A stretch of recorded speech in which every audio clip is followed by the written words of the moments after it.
Hello and welcome to Future Squared. Stephen Hawking once said that intelligence is the ability to adapt to change, so let's adapt. My name is Steve Glaveski, and each week I'll bring you conversations with preeminent thought leaders from a variety of fields to help you think in a multidisciplinary way, kick goals in your professional and personal life, and better navigate what is fast becoming a brave, new world. Future Squared is brought to you by Collective Campus, an innovation accelerator that works with organizations to unlock their people's latent potential to create more impact for humanity and lead more fulfilling lives. If you need help driving your organization's innovation strategy, visit collectivecampus.io. And without further ado, come with me if you want to live.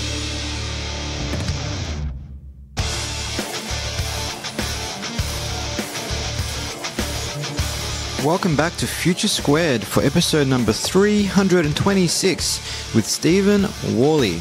Stephen is the founder of Life Skills That Matter. After being laid off 18 years ago, Stephen has interviewed over 500 people in professions as diverse as defense, finance, health, marketing, and entrepreneurship. He's read over 200 books about personal development and conducted countless lifestyle design experiments. Then he began to wonder, how did they all do it? So he started looking for common patterns in how successful individuals transformed their lives. A core set of skills kept popping up time and time again. He calls these skills the life skills that matter, and he teaches people through his podcast, his 30-day challenges, and his accelerator programs to leverage these skills to become actualized versions of themselves. We discussed many a topic in this conversation, including one, why secure work is paradoxically not so secure anymore. We discussed Stephen's battle with chronic anxiety and how he overcame it by focusing on doing work that aligned with his values and natural inclinations. And of course, we deep dived into the life skills that matter. With that, please enjoy my conversation with the one and only Stephen Warley.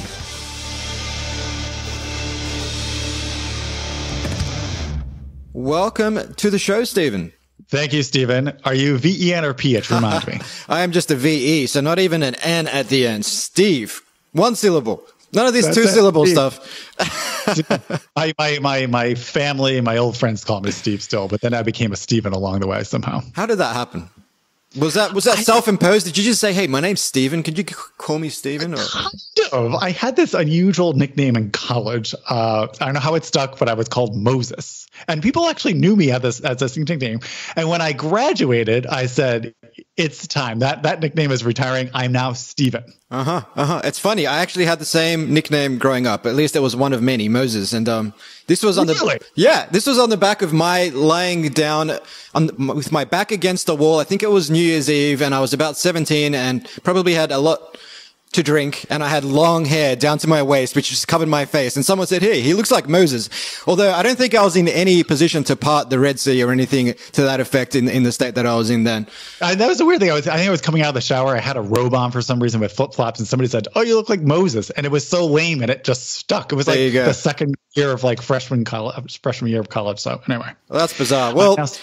Well, I'm sure we're aligned on more things than just our nickname, particularly our sort of life outlook, particularly when it comes to work. So I'm keen on digging into that today. But you're joining me all the way from Boston, Massachusetts. Does that make you a Boston Celtics fan, Stephen? It does, but I was just saying this to a friend. I feel like we forget about the Celtics because we have the Red Sox and the Patriots who've been doing so awesome. And, we've kind of forgotten about the poor Bruins and the Celtics these days. Yeah, but, I have to say I'm a very fair weather fan when it comes to professional basketball. I love college basketball in this country. There's still something on the line. I think it's so much more exciting. Yeah, I mean, why is that, though? I mean, it seems like Americans in general have such a predisposition towards preferring college ball over the big leagues in some way. I would definitely with basketball, to me, it almost like, professional wrestling? It almost feels like that sometimes. It's like you almost know who's going to win. There's tons of showmanship. It's very entertaining. Yeah. But it's like when you watch college basketball, I mean, like these are kids are hustling. It's on the line. It's like they can be awesome one night and totally blow it the next. It's exciting. No, that's true. And I think a lot of them are really, like you said, everything is on the line. There's no plan B for a lot of these kids. So they're just leaving it all out on the court. Yeah. Like every Division I school has a shot at the national championship. It's like a really cool tournament. So it's kind of pure in that way. That's why I'm a big fan. Fantastic. Fantastic. Well, we can geek out all day about basketball, but we will spare our listeners. Hey, we got to help wake them up to the future of work, Steve. This is true. This is true. Automation, decentralization, all this sort of stuff. It's happening. It's happening. So we will get there. We will get there. But first, the dreaded question. You meet someone at a cocktail party, Stephen, and they ask you, what do you do? How do you respond nowadays? I tell them I get people confident and comfortable with working for themselves. And then people are usually like, what does that mean? Yeah. And then I can kind of get into, well, work is fundamentally changing as we know it. And this is what I see happening. And this is what I think we can actually do about it. Because that's the interesting thing. We're both in these entrepreneur circles. There's people who just are naturally, predispositioned toward entrepreneurship. It's kind of in your blood. Not necessarily for me. I was a reluctant entrepreneur. We can get into that a little bit later. Yep. So I think and you see this too, I think we need to start talking about working for yourself, entrepreneurship, business differently to that next layer of people in the population who has every capability of working for themselves, but they just lack that clarity, that confidence. And so that's what I actually spend a lot of time working with people on, because if you don't have that clarity, you don't have that confidence, all the hacks, all the tactics, all the strategies are meaningless. And most people teach people about business, all about like all the tactical kind of stuff.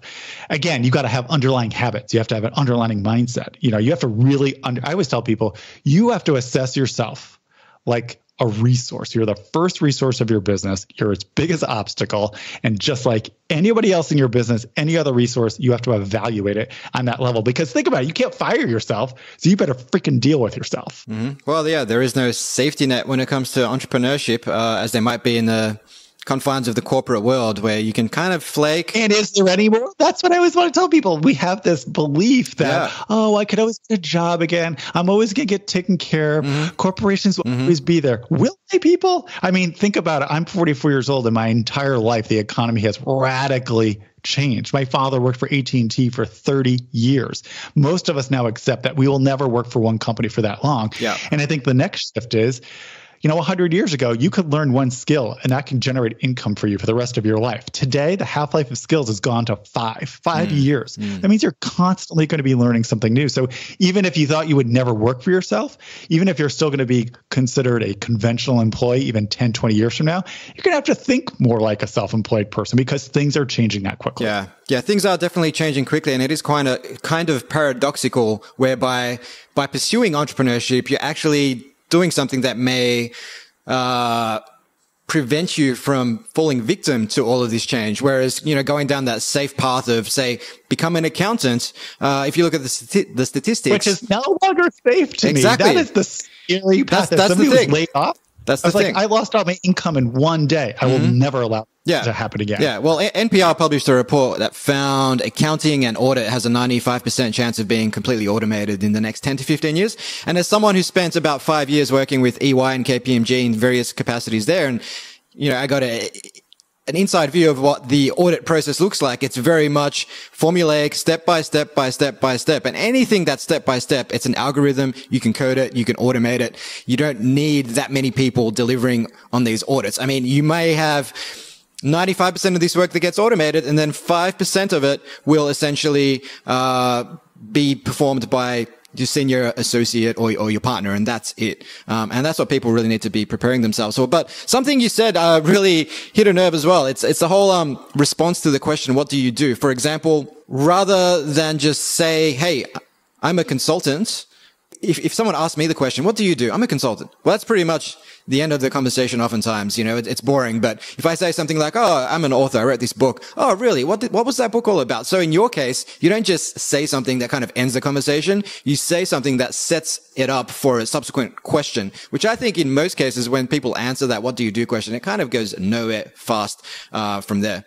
I love that you're bringing this point up, because we actually work with people in our 30-day accelerator around this idea of how to tell your story. And most of us tell people what we think other people want to hear, what we're supposed to say, kind of just to like, we feel insecure. We want to make sure that we feel accepted and we're semi doing okay. So we kind of just give them something that we think that they're going to understand. And what we always advise people is you got to tell people where you want to go. What is it that you really want to do? How to maybe your previous experience is going to help get you there, because that's the more interesting conversation. That's what you're going to be more excited about. The enthusiasm is going to be in your voice.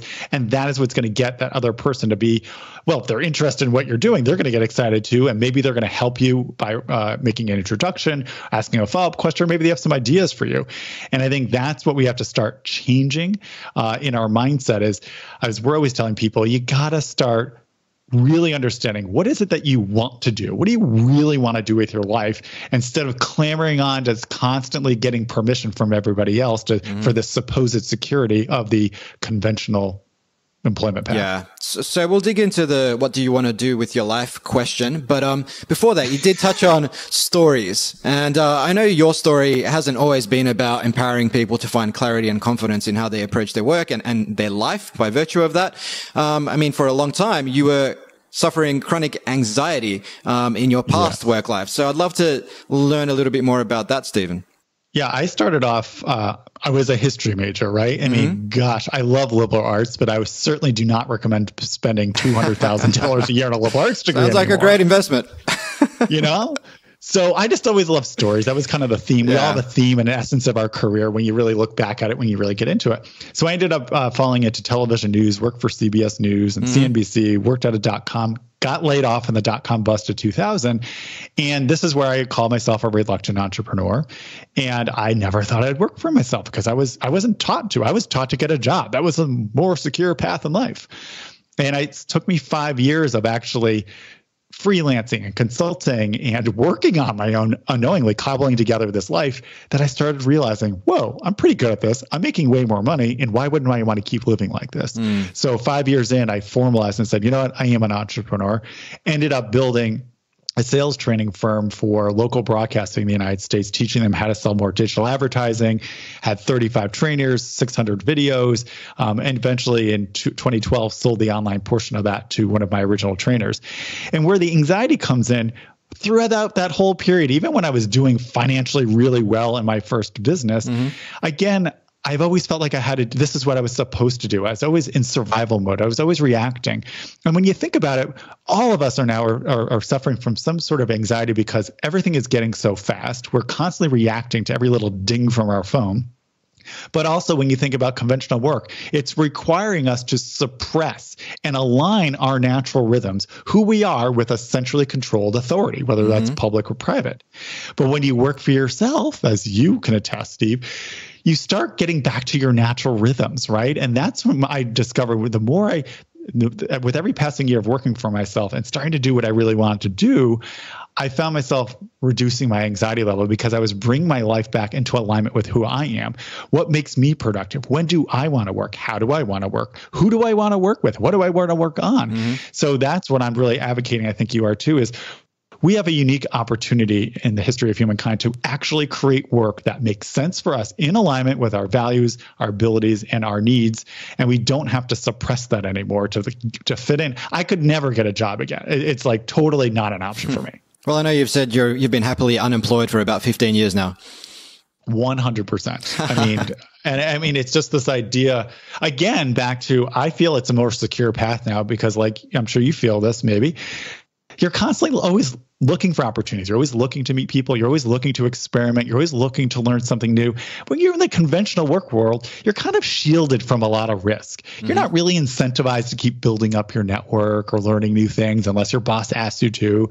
And if you get laid off or you get fired, boy, all that risk gets like thrown in your lap all at once. And as scary as those first few years is when you're making that transition from employment to self-employment, because there's such a huge learning curve, at the end of the day, you're setting up a system for the rest of your life so you can be more nimble, more responsive to our rapidly changing economy rather than being stuck in some big organization that just can't move fast enough. Yeah. And something you said there really resonated with me and also reminds me of something that Robert Greene talks about in his new book, The Laws of Human Nature, on having a false purpose. And you've written about this topic whereby you say that people have two paths in life. The one you really want to do, the one your inner voice is begging you to do, and two, the one you think you were supposed to do, you know, the one your family family, peers, or society expect you to do. And when you live your life in accordance with the latter, so the one you think you are supposed to do, generally, you just don't find that fulfillment. And oftentimes it manifests itself in doing a lot of things, to seek short-term gratification, whether that's retail therapy, whether that's going out on the weekend and getting blind drunk, like all those little things people do to forget their lives. Buying a bunch of stuff you don't need. Yeah, exactly. I can't tell you how many times I've heard people say, you know, success took me away from what I really wanted to do. Speaking of purpose, when you really think about it, at least I'll speak in the United States, somebody graduating from a university today, you know what their horrible purpose is, Steve? You know what their purpose is now? What is it? How am I going to pay off this enormous student debt? Mm-hmm. It's not how am I going to make my life better? It's not how am I going to make society better? It's how to pay off this debt. Yeah. That is a ridiculous thing that we've done to people. And it's what a waste of humans and their mental power that we're asking them to do, to think nothing about except to pay off that debt. And that it forces them to make a lot of these short-sighted decisions and taking jobs and positions that maybe they're not excited about, but it pays well and I got to pay the bills. And before you know it, you're late 20s and early 30s and you are miserable and you're realizing life can't possibly be like this. And it doesn't have to be. Yeah. Couldn't agree more on that. And I mean, on that point, I mean, not only do you have this huge debt, but what is it for? When I spoke with Brian Kaplan, the economics professor and author, he wrote a book called The Case Against Education, even though he's in that space. He's been in that space for about 20 years. He's a career academic. But he basically said the whole point of a university degree is not to teach you anything you can fundamentally use. It's mostly to signal to the world that you are employable. And you would think that nowadays there are far better ways to signal to the world that you are capable and competent. Particularly, I mean, in your case, you've done this on your own through entrepreneurship. Like, I don't need to spend $200,000 to get started today. I can get started for $100, a landing page, maybe some ads, and I can start tweaking and testing my value proposition. And over time, not only will I signal to the world that I am capable and competent, but I will pick up skills that I actually can use in my business to build a liberated life. Two things. I do have a little pet peeve thing there that you just described, but I would like to address. And you're right. I mean, that's why I had a radical idea to teach people about business using life skills. That's our company, life skills that matter, because there's these basic fundamental life skills that we could all learn, that we should have learned ages ago, that have everything to do with our success and happiness, but are never taught to us, like self-awareness, purging, knowing how to let go. Learning how to constantly be building your community, building real relationships in alignment with who you are, knowing how to manage your energy. So I couldn't agree with you more. We need to learn practical life skills. I always tell people life skills are those soft skills that are more durable than hard skills. They actually teach you about yourself. They teach you how you want to learn, how you're going to learn the next new hard skill. And we are denying people that, because when we don't teach people about these basic life skills, we're basically not encouraging them or teaching them how to think for themselves. We're constantly asking them to defer to authority, ask for permission, wait to be told what to do. And we're now moving into an economy that things are moving so fast. And to your point, we were talking about earlier, automation is getting rid of a lot of these processes where we used to tell people what to do. We are now going to, even if you're going to be conventionally employed, they're not hiring you to just do a repeatable process over and over again. They're hiring you to think. Yeah. And you said you had a pet peeve you wanted to explore before we go any further. Yes, let's do it. Really quickly. I am a huge believer, because a lot of times people think that they're going to test their idea just by throwing up a landing page and buying some Facebook ads. Number one, that takes much longer time to do it right. I'm a huge believer you gotta talk to real people one-on-one first, because when you talk to somebody, before we jumped on, you said you were doing a lot of podcast interviews as part of your book tour in person. And, we were, doing a little bit of video here. You get so much information when you talk to people, not just from their words, but how they talk about it, how they roll their eyes. You can ask follow-up questions.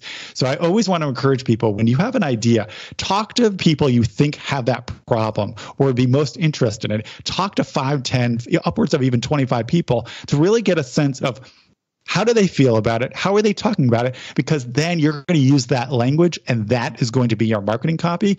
And that's where I think you're going to get much better results for that landing page or those Facebook ads. Because getting people to click on an ad and then talking to them in real life to hear what's really on their mind are two completely different things.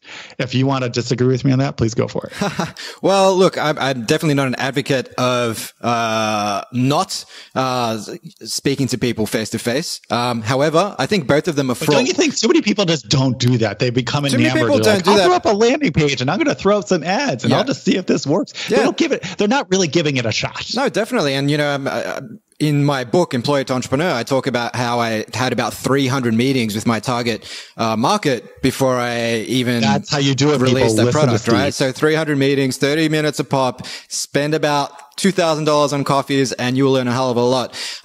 However, both of them have their pitfalls if they're not designed correctly. I mean, if you ask only leading questions, yes, no questions, then you're probably going to get a lot of false positives. Also, if you're not reading body language effectively, they might say one thing, but mean a totally another thing. And that's basically the counterfeit yes. So you got to watch out for that. Similarly, if you're designing, ads and landing pages and things of that persuasion, are you effectively articulating what your value proposition is? And are you effectively targeting the right customer segment to test your assumptions? Now, that could be, you could easily design a whole bunch of landing pages and spend thousands of dollars on ads, and maybe the data will come back positive or negative, but it may be the wrong assumption you're actually testing. And so that when you do release your product, you find that it's crickets because your experiment was actually testing something completely different. So you need to be careful in both of these cases. But I think rather than just do one or the other, you've got to do both, because one, like your online ads, essentially it's designing experiments to test what people really want. Like, so you can observe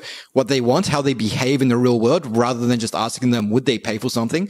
But again, if you ask good open-ended questions and read that body language, you can glean a hell of a lot from those face-to-face interviews. So definitely do both. And I love that. I mean, this is about experimentation. So have the courage to take a little longer to do this right. I think, again, people want, they expect immediate results too quickly. And as somebody's been in media a long time, it can take 3 to 6 months before you really start honing in on what's working and what's not working. So I think a lot of times you've probably seen this. There's just a lot of people who have unrealistic expectations about how long it takes to really validate an idea. So I think I'm really glad to hear to say, like, do all these different experiments because you're going to learn so much. Yeah, definitely. And just before we move on, I mean, there is the whole MVP hangover, so the minimum viable product hangover, whereby you go to market early with a low fidelity prototype. You may be targeting people in what is a relatively small market. You send this prototype to everyone. It's a piece of crap.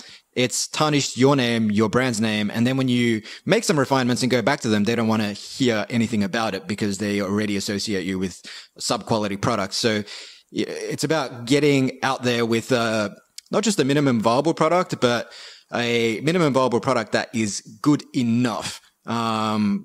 And I would add to that, your first iteration, I would even say your minimal viable prototype is just, to your point, like, do it for a smaller group of people who are really into having this problem solved before you like go big time with it. You know what I mean? There's different stages, and kind of keep growing that audience and testing it more and more and more. 100%. So you mentioned the life skills that matter, and a couple of those were self-awareness, self-directed learning. Another one that you touched on was managing your energy, and this is something that I've been quite vocal about recently as well. And it seems like the corporate virtual world, virtual high five, boom.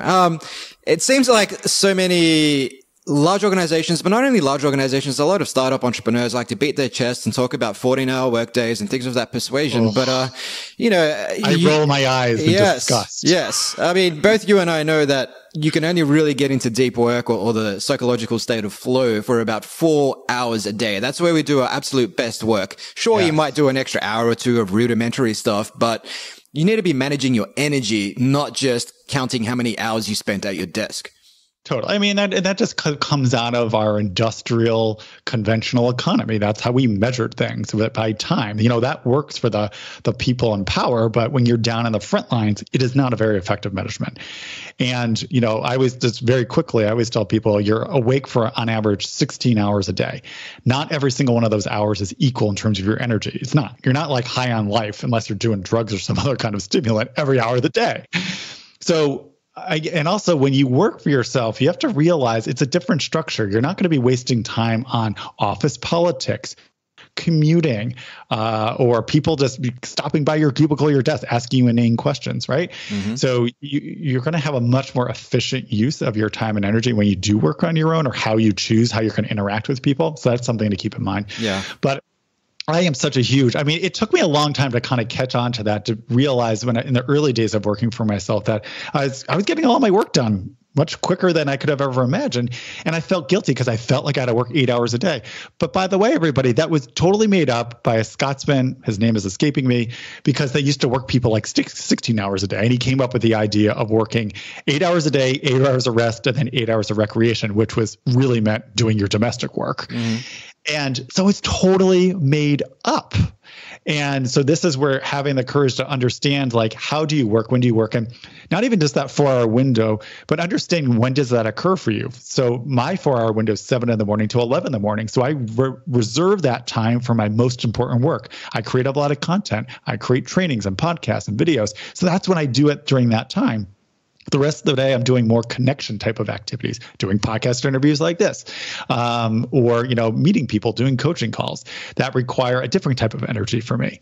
So that's something you can really start actually designing your task list based on your energy, high energy, medium energy, low energy tasks. So that's kind of a different way of looking at your energy. So I can go on and on about this, but I'll just leave. Yeah, well, I mean, just on the origins of the 8-hour workday, I mean, it goes back to the 1930s where unions successfully won the right to bring back the working week to 5 days and 8 hours a day. And, it's almost 80 years later, and work has changed so much since then. I mean, we're no longer just standing on assembly lines and just engaging in algorithmic work. Like, we're having to think, like you said, wake up in the morning, write a blog post. Other people, it might be assessing investment opportunities. We need to think. And when we're thinking, it's not a matter of time. It's just a matter of energy.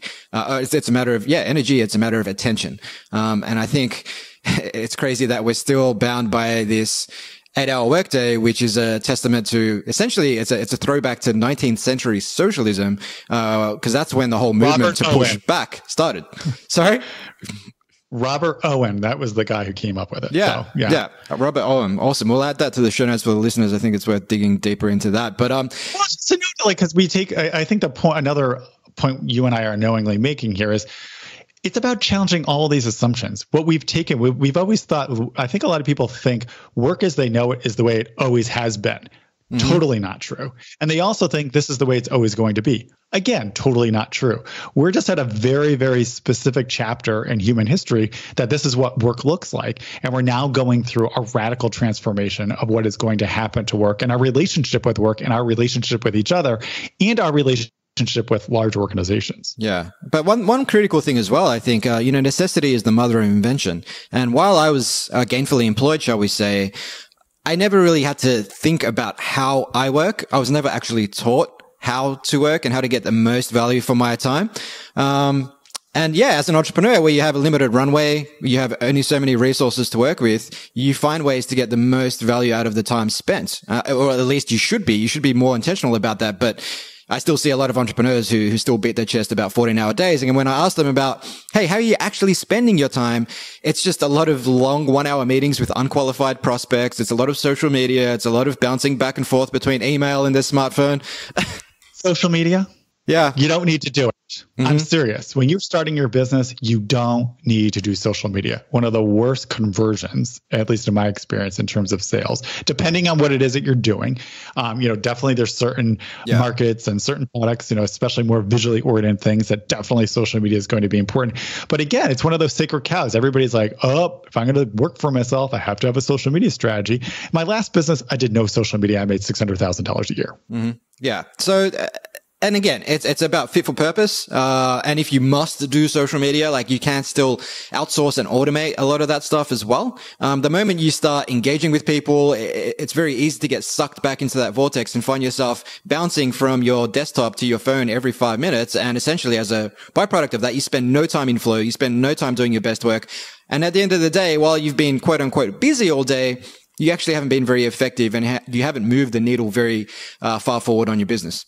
Yeah. And I just want to leave people with this in terms of energy management. The goal is that you want to ping your brain in the most effective way possible. What I mean by that is you want to use your limited energy and attention that your brain has every single day for your most important work. So every time you get an email, a notification on your phone, a text message, that is drawing your attention away. That is actually burning calories, wasting energy to go look at that.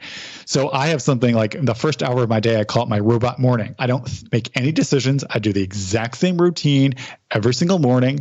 And that way, when I do get to my co-working space or wherever I'm going to work that day, I have all that energy, that fresh energy to do my most important work. So this is what we also just want to constantly be conscious of like, how do I reduce the amount of times that I have to look at something or something's distracting me or somebody or something is asking for my attention? You want to relentlessly reduce that. I have no notifications on my phone. I recently deactivated my Facebook account. I even took email and Google Chrome off my phone because I felt I was looking at those too much. Yeah. No, I couldn't agree more. And just before we move on from this topic, I mean, even a 1/10 of a second task switch. So just a quick glance at a notification that popped up on your phone, even though you didn't click on that notification, can take you out of flow. And there's been a study released recently, which I'll add to the show notes. I found these 1/10 of a second task switches that occur through notifications and through other mechanisms can add up to a 40% productivity loss over the course of a day. So notifications, turn them off. And if you want to learn more about this topic, I'm currently reading Cal Newport's new book, Digital Minimalism. Yeah. And it's as good, if not better, than his previous work, Deep Work. So check that out. That will be in the show notes. But that's enough on flow and productivity for this conversation. Let's kick on and explore that big question we're often asked when we're 17 years old, Stephen. When I was in high school, I got sat down in the career counselor's office and they asked me, "So, kiddo, what do you want to do with your life?" And, looking back now, it's not like I had the requisite life experience to actually answer that question in any meaningful way, but I was like, I don't know, maybe I should become an accountant or something and wear a tie, and that will create all sorts of opportunities for me. But oftentimes we end up on a road that is aligned with that false purpose that we talked about earlier, and we end up unhappy, and by 30 we're scratching our heads wondering what to do with our lives. So with the people that you work with, I mean, how do you help them determine where they want to go? First, hardest question in life is just what you ask. What do you want to do with it, right? And it's so hard that most of us just want to ignore it. And even worse, conventional employment has all given us the excuse not to answer that question, right? How many times I got to work. How many times do we use the work excuse over spending more time with family, friends, or figuring out what really makes us happy, right? And we need to push back at that because you're not happy. You're more anxious.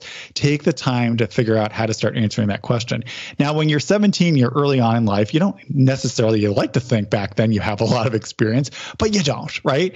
And what we do with people, we're huge advocates of really, you have to do experiments. To really start engaging with trying some stuff to see how you feel about it. You can listen to Steve and I till the cows come home. You can read our books. You can read other books. But at the end of the day, you got to do this stuff for yourself so you can actually feel what it feels like to you. Does it energize you? Does it drain you? Does it excite you in some way? Does it make you more curious? Do you want to learn more? And I think that's what we've also disconnected ourselves from is our feelings, our emotions, where we've been told to leave them at home. Do not bring them into our work. I couldn't disagree more. We need our feelings and our emotions because that's where our motivation comes from. That's where our passion comes from. That's where we get that energy to want to move forward. And then our rational mind it's like the bumper guards a little bit and helps direct and comes up with a little bit of a plan. Okay, you're really excited about this, but let's pause here for a second. And here's a couple of things I want you to think about so we can make this a little bit more effective. So that's how I like to think about the relationship between our rational mind and our subconscious mind, our feelings. So one of the first things we have people do in our accelerator, it's also the first section of our strategic plan that we have them fill out, is understanding your values. And values are not, I think a lot of times when we think of values, it's aspirational. This is what I want to think of myself as. And that's not what we're talking about here. This is how you actually pay attention, how you give out your attention already right now. Your values describe that process. So this does not mean, I don't want anybody going to Google now and searching for a list of values and just going picking some words. One thing, those are somebody else's words. They're not yours. And also you don't know why you're picking them. So we actually bring people through exercises like, make a list of all of your proudest moments in life, or the stories you find yourself frequently telling about past accomplishments, or other stories that people tell about you quite frequently, and start listing out what are some of the common characteristics. Why do you bring up that story? Why are you so proud of it? What does it say about you? Also, on the opposite, what are things where you have this visceral reaction where you're like, I don't like that? That also says something about your values or what you don't want to put up with. Or maybe just starting to what people or corporations or companies or organizations do you value? What is it about them that you like so much? So this starts helping you understand what your values are. Like, one of my values is simplicity. The second anything gets complex, my simplicity value red flag goes up, and I'm like, hold on a second. Another one of my values, I have to work from anywhere. So when I run my business, I have to literally be able to do it from anywhere in the world. And I've held to that, that particular value. It's very important to me. So these values help you. They're kind of like a personal code of conduct, they guide your behavior, but they also help you understand how you pay attention and let you be honest with yourself. This is not about choosing values like, I want to be more honest, I want to be trustworthy. Of course, we all want to be thought of that way. But this is about what makes you unique. How are you really navigating the world on a daily basis? And don't judge yourself, and don't allow other people to judge you for whatever values that it is that you have. It doesn't have to be a word. It could be a sentence. It could be a visual image, whatever works for you. And don't have more than 3 to 5, because then it starts diluting the power of values. So we ask people to start there, because values are the foundation of your decision-making process. They are your essence, right? I don't know how you make a decision without clearly understanding your values, quite honestly, right? That's why a lot of times people get stuck. But if their first line of defense is, you have a big decision in life, run it through your values. If it hits most of them, okay, take it to the next level. So again, it's understanding your values and then doing more experiments. If you're listening to us right now and you're early on in your career in life, in your late teens, early 20s, I would be organizing my career by doing experiments every 3 to 6 months. Don't look for a job. Don't climb the ladder. Don't look for the titles. Be strategic about what you want to experiment with, what skills you're going to learn, and then start to look for patterns and trends about what really is exciting about you, what's giving you a sense of purpose, so that way you know what you really want to focus on.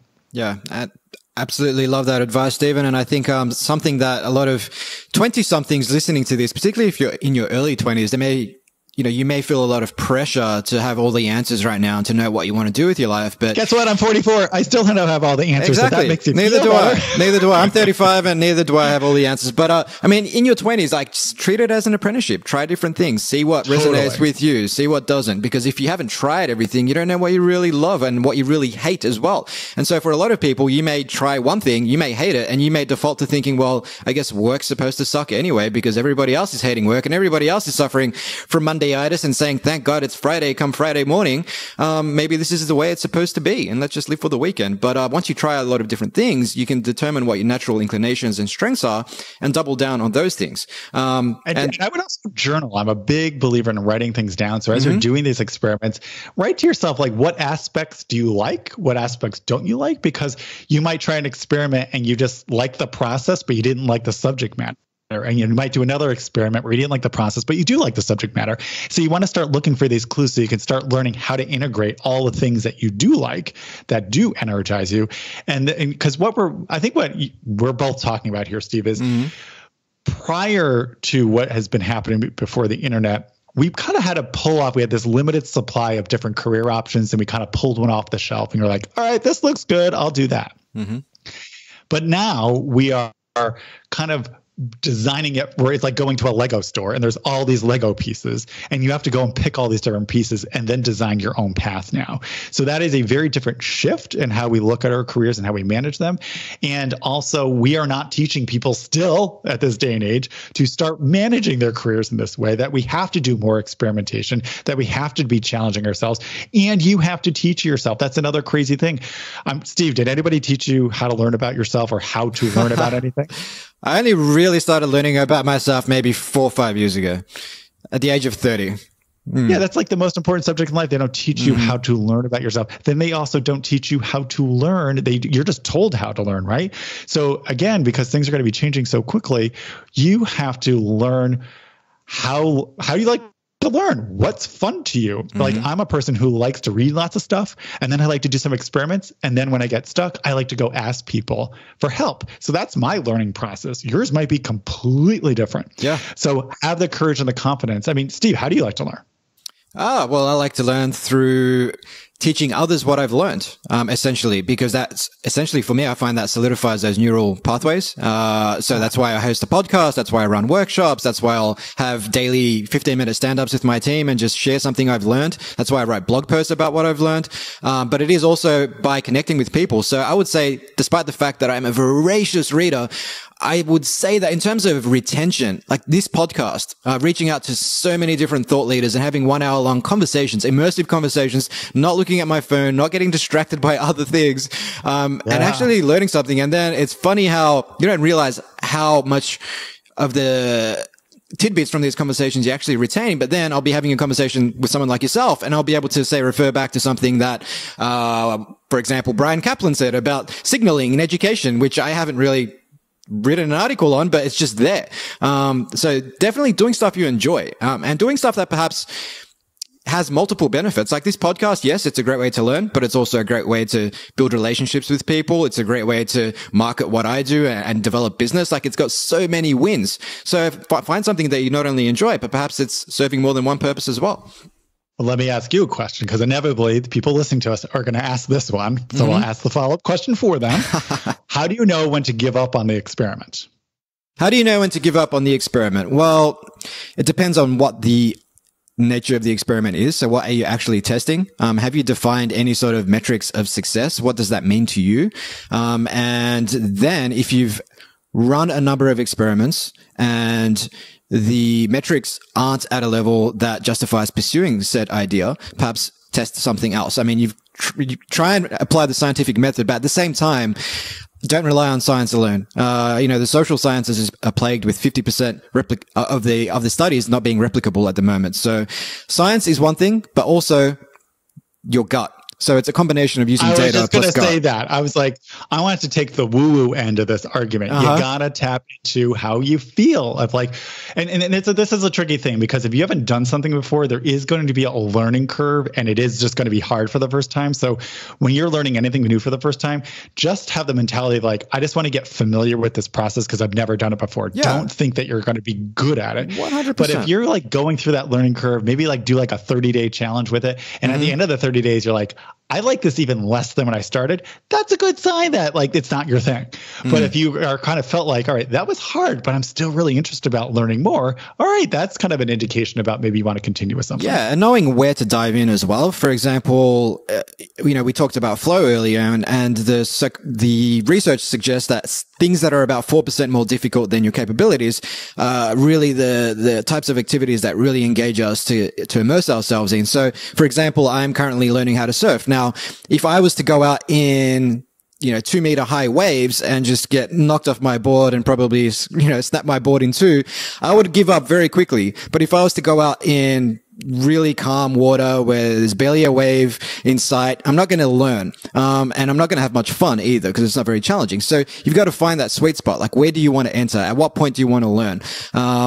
And also being really intentional. Like, I think the values alignment piece is so important, not just in business, but also in life. When it comes to picking, say, your partner, like, sure, they're good looking or something, like that. But what do you really value? What are your core values? Are they aligned? Because if they're not, then you will inevitably. By the way, I've learned, especially if you're younger, yes, physical attraction, you just can't help it. But you want to go the distance, you need that value alignment. It's huge. It's huge. And, just a funny, side note on values alignment and values in general. If you look at most of the Fortune 500 companies, it's like they haven't spent any time thinking about what their values are, that they all have the same thing on the wall: integrity, teamwork, collaboration. It's like they just copied and pasted, and it's like, well, how are people really going to believe in the company's values when they're just throwaway values that you've copied and pasted from every other organization? They don't actually mean anything. And integrity shouldn't be a value you preach. It should just be something you are. You have integrity. Well, like we were saying before, again, like don't, from Steve's example, don't end up being like, choosing your values like corporations do. Like really do like the work and say like, this is how I live my life. This is how I make my decisions when this comes up and up again. And that's the other thing. When you find values, like they keep coming up up in all aspects of your life, that is also a great indication to say like, whoa, that is definitely one of my core values. 100%. So for some people listening to this who perhaps need that external accountability rather, they may be the type of person who will only go to the gym if their friends there with them, or they need a personal trainer to push them. When it comes to changing our habits and the way we show up every day. I mean, it's one thing to say something, it's another to do it. And I imagine that over the course of your entrepreneurial journey and with the work you're doing today through your accelerator, you need to work on habit formation with people. What kind of things do you suggest they do to really build a habit, short of, use willpower, which we know is finite. And by the time you get home in the evening, you have none left. Thank you for saying that. I just like to always remind people there is no self-made woman or man ever. They all had help. Elon had a lot of help, and so did Oprah. And humans evolved to work together. That's one of our secret sauce as a species, right? Because we're pretty fragile. It takes us like 18 years to send us out into the world. You know what I mean? So that is one of the core things I tell people all the time. When you want to make a big change in life, like something like working for yourself, you got to hang around other people who want the same thing or are doing it, because then you don't even have to overthink it. Just being around these people, their energy, how they talk about things, their values, you're going to pick up on their signals. You're going to pick up on their habits, and you're going to start changing without having to have a formal to-do list, right? That's why our 30-day accelerator program, we do it as a live group coaching program, because that's what gets people to change faster than just working one-on-one with me. Because when you see change in people who are just like you, maybe they're a step or two ahead, all of a sudden you believe in that change for yourself. Steve, I feel like it's so much more motivating to see people who you've never heard of before, who are doing what it is that you want to do. They're a few steps ahead, and you're like, if they can do it, I can do it. When we talk about people who are uber successful, they're so distant, they're so inaccessible that we kind of give up. We're like, I could never be them. So that's why I think it's so important to hang out with people who are kind of where you are, so that way you can stretch yourself a little bit. So there's a few people who are going to be a little bit better than you, and then there's going to even be a few people who are a few steps behind you. So that gives you confidence to say, hey, I know a few things, I'm going to teach them a few things. So I tell people the number one thing when you want to make a big change in your life, you got to go find your people. Even if you're an introvert, you just have a couple of people so you can check in with them, have the accountability, you can trade ideas, get support, especially when you're doing a big transition like going from employment to self-employment. I know the people that we've brought together value it so much. They're like, you know what, I'm so glad I have all of you to be able to talk about these things going on in my head in a way that none of my family, my friends just don't understand, because they're not going through this. They don't understand, but you do, because you're going through it with me. Yeah, definitely. And on that habit formation, I think if you can engineer your goals in a way whereby they are achievable, or at least small enough that you can get there in a short amount of time, that will give you the impetus to keep going. So for example, if I want to lose a few kilos, but I'm going to the gym 10 weeks in a row and I don't see that I've lost 10 kilos, for example, then I'm probably unlikely to keep going. But if I say, well, I just want to lose 1 kilo, let's just go. These micro adjustments. And James Clear talks about this in his book, Atomic Habits, where he says, don't just set yourself a plan to go to the gym 5 days a week for an hour a day. Maybe say, you're going to go for 5 minutes a day. And that's easy to do. You're going to go for 5 minutes. After a few days, you say, well, I'm already here, so I may as well keep doing this. And after a while, you start to see those results, and those results start to feed back into that motivation, and it steamrolls from there. But I think one thing people often overlook when it comes to habit formation or goals in general is they'll set goals. And the thing is, you don't rise to the level of your goals. You fall to the level of your systems. So what systems have you got in place to help you achieve these goals? Whether it is surrounding yourself with good people, whether it is creating an environment where it's easier to do the thing than not do the thing. For example, if I don't want to look at my phone in the middle of the night, then I'm just going to leave it in another bedroom or another room. So that way I have this friction that's going to prevent me from getting up and walking over to the other room, right? But if it's on my bedside table, it's so much easier to just reach over and look at it. So how do you design systems to help you achieve those goals and build better habits? Yeah, you got to hack yourself. You got to know yourself. Like I recently, I think I might have alluded to this before. I took my email off my phone because I know I kept checking it unnecessarily. So to stop it, just removed it, Yeah. So because again, you don't have to want to constantly think about this. And I'm with you. I mean, Gretchen Rubin has written about this in her books, Better Than Before, Happiness Project, Make a Habit of Habit. I always tell people in our accelerator, if you want to start a habit like writing, don't try to do 2 hours a day. If it's just 5 minutes a day, great. If it's just 1 minute a day, you just sat at your desk and you looked at your computer, that's better than nothing. You've maintained that root in your brain that this is going to be part of your life. And one little deviation I would like to make in terms of goals, I think I'm a big believer in focusing on the habit first and not getting obsessed with the goal. I like to think of goals as an intention. It's the why. Why am I going to exercise? Because I would like to try to lose 10 kilos, right? Yeah. And you just have to get into that rhythm of focusing on the enjoyment of doing whatever exercise that you've chosen, because that's what is going to get the results down the road. And then as you see results, then that's when you start paying attention to those a little bit so you can make adjustments to your habit. You're like, whoa, this habit is really working. How can I make some adjustments to do it? How can I do it a little bit more to maybe get even more results? So I think Gary Vaynerchuk always would say that, when you're starting your business, just create a lot of content for the first year. Don't even look at the metrics. I'm a huge believer in that. Yeah. Yeah. And those goals should really be directional. Like they shouldn't be hard and fast. A lot of people talk about SMART goals, specific, measurable, actionable, but that kind of doesn't factor in any room for flexibility, because your goal may just be, I just want to be fitter and healthier, whether that's 10 kilos or whether that's having more muscle mass. Like you just go on that journey. What happens if you maybe you lost only 5 kilos, but you lost 2 inches off your waist? Exactly. I mean, well, that's interesting. Maybe you're going to look different, but you didn't lose the amount of weight that you wanted to, but you still feel better about yourself because you saw a change. Exactly. So, Stephen, I mean, we've been on this podcast for a good 50 minutes thus far, but this isn't the only podcast you've done. Obviously, you've appeared on many, and you have your own podcast called Life Skills That Matter, where people can dig into some of the life skills we talked about earlier, such as self-awareness, habit formation, reframing your mindset, community, and so on. But you're about 260 episodes in. And guess this episode's coming out tomorrow. Whoa, that's huge. That's going to be like highlight in the show notes. But 260 episodes in, what would you say keeps you doing the podcast, and what have been some of the key sort of wins or learnings that have come out of it? I say that, to your point, I'm with you. I do a podcast for the exact same reason. I love great conversations. I love meeting interesting people. I love sitting with my face scrunched up like I did when I was interviewing you and just listening to you and soaking it all up and being a student. And I think podcasting for me, I'm not obsessed with the downloads and how high it gets ranked and all that sort of thing. What I'm doing is building an archive of people who have made this transition from employment to self-employment, because there's so many different ways to do it. There's people coming from so many different backgrounds who are doing it.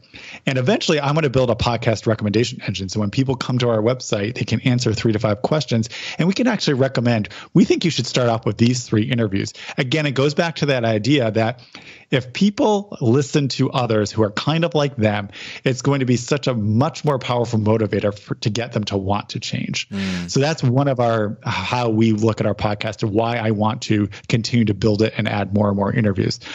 And I also just think it's such a great way. We're big believers in our outreach habit and constantly meeting people as part of our accelerator. And it's a natural way for me to constantly meet interesting people, people who have influence.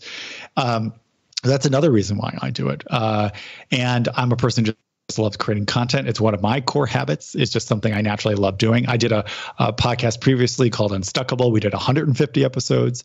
So that's really the primary reason why I do something like this. And I have it as a refined system. I'm never worried about people coming on the show. I always have people reaching out to me.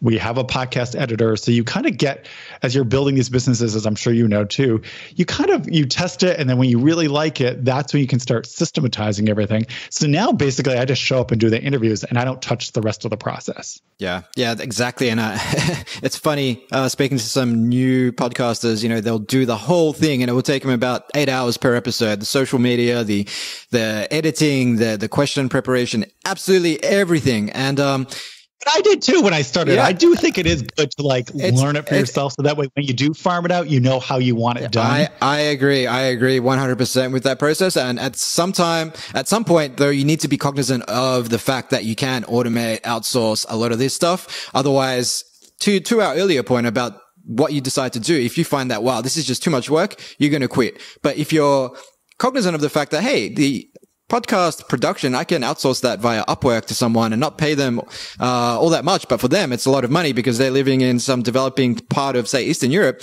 then it's a win-win, and I just got back 2 hours of my time, which I can invest in other things. But it's really about knowing. But I think you have to commit to it, don't you think? To me, one of my rules, or I think at least, maybe you have some thoughts on this. I feel like if you've done your podcast for at least a year, then you can go the distance, because most people give up way sooner than that because they think they're going to have this instant success and they're going to have these crazy downloads and they're going to hack their way to growth, and it's not going to happen. Yep. This is back to our earlier conversation. This is a habit. You have to be motivated. You have to see other value reasons why you're doing this, why you like to do it, how it's helping your business. Don't do it just for the crazy downloads. Let me tell you, that's just not a good reason to do a podcast. Exactly.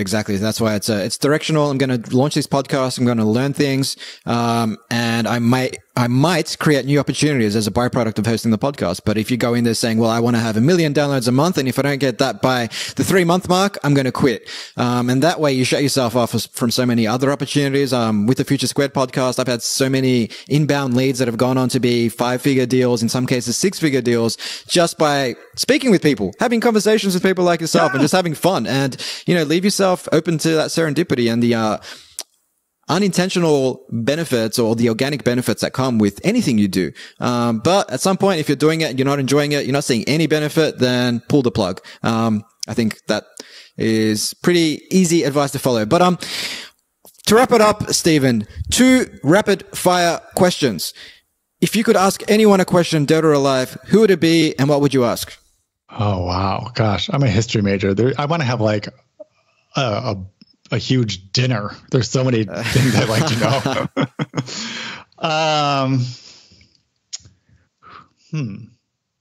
I want it to be something related to the future of work. I would ask, can I come back to that one? I need to go on that one a little bit. You can. We'll let that one sit there for a second while I bring you the second question, which is around your daily rituals and routines. What do you do to keep churning out content? 260 episodes, you run your accelerator, you run your self-improvement challenges, you post a hell of a lot of content. What sort of daily rituals or routines do you have? It's that peak performance period, my 7 to 11 in the morning. That is reserved for content creation. And so that means I'm always creating some sort of content, whether it's going to be working on the book or it's going to be a new training. So everything is always, it helps me understand, prioritize, or how deep can I go on something, or what's good enough to get out the door. So that's really, and that's all the energy that I have every single day to be able to create content. It's a limited supply, but again, I'm building with an eye on looking at this as an archive, right? I don't even date my blog posts because they're evergreen to me. Some of them I've written 3 years ago and they are totally applicable to right now. So that's another kind of thing I always tell people when you're writing content. If you want to have it more value, try to do things that are going to have lasting value. Don't make things too timely because they're going to have a short shelf life, and that's kind of not the best use of your energy when you're a solopreneur. Yeah, no, that makes a lot of sense. Going back to question number 1, have we got an answer? Yeah. I want to talk to President Lincoln. I want to talk to George Washington. There's World War II figures I would love to talk to. Churchill. I'd love to talk to Elizabeth I for some reason, because talk about a really badass woman who basically created the British Empire. When you really, a woman, people, she did it. Wasn't a man. Well, it was under her leadership that England overtook Spain as one of the key economic powers in Europe, and hasn't looked back since. Yeah, absolutely. I'm gonna be a little counterintuitive. I'm not a fan of the person I'm about to say, but I do respect him. He was very, very smart, and I would like to ask him. I'll ask him a question. So it'd be Steve Jobs. I think he was very smart. I don't want to live my life like he did. From what I've read, I've never met the guy, but sounded a little harsh, and that's just not how I want to live my life. So I would ask him, what is his vision for the future of work? I think he understood that it was also radically changing. And I think he saw himself as somebody creating tools to empower people to be creating their own work. So given where we are at this point in economic history, I'd really be curious to hear what he had to say, because he was totally that capitalist, but I think at the same time, he was trying to empower the individual to take control of their life. And I'd be curious to hear what he thought or how that could be perpetuated. Yeah. And to just take that a little further, I mean, I'd be curious to know whether or not he was happy or devastated by the way people are interacting with, their iPhones and smartphones nowadays, rather than empowering themselves. It's creating a new addiction. Yeah, it's a new addiction. DSCAT released a report that found the average person touches their phone. So this isn't even unlocking it, but touching their phone about 2,000 times a day. That's insane. So, like you said, he created these tools to empower people and to help people connect and everything else. But the unintended consequences, like the second and third orders of consequence, have not been all that healthy. And, checking your notifications is kind of like the new smoking nowadays, but it's something people... And that's the other thing we need to push back on. I'm so 100%. tired of the Silicon Valley high growth at all costs. And we keep applauding these people. And we're not really creating value. Snapchat really making society better? I'm sorry. Come on. Yeah. And I think from an investment point of view, I mean, we really have to start asking ourselves these questions, even as a country, at least in the United States, in the last 20 years, are we really making life any better for the average person? And I think, corporations, are they really making products that are making our lives better? Are they paying their taxes? Are they being good citizens of their country? And I think these are the questions that we all need to be pushing back on. It's part of the future of work. Could not agree more, Stephen. Well, this has been an absolute pleasure. I've enjoyed digging into many topics that I dig into myself on a daily basis today, and I'm sure our audience got a lot out of this. But people can find out more about you over at lifeskillsthatmatter.com, where they can find out more about your 30-day accelerator as well as your podcast. And they can connect with you, although I don't know how much time you spend on Twitter, at Stephen Warley on Twitter. Is there anything else you'd like to share with our audience, Stephen? I just want to let everybody know you truly, I really mean this, you are more capable of working for yourself than you currently realize. You are taught to be an employee, and we're moving into a new era where you have every capability of creating your own work, and we can do it together. Hi guys, Steve again. I hope you enjoyed this episode. If you'd like to receive a weekly email from me, complete with reflections, books I've been reading, words of wisdom, and access to blogs, ebooks, and more that I'm publishing on a regular basis, just leave your details at futuresquared.xyz/subscribe and you'll receive the very next one. If you're picking up what I'm putting down, take a minute to like, share, or subscribe on Apple Podcasts, Google Play, Spotify, or wherever you get your podcasts. It goes a long way to giving the podcast the exposure it needs so I can continue bringing you guests and conversations of the highest caliber. You can catch me on Twitter at Steve Gliveski and on Instagram at TheSteveGliveski. Until next time. Hasta la vista, baby.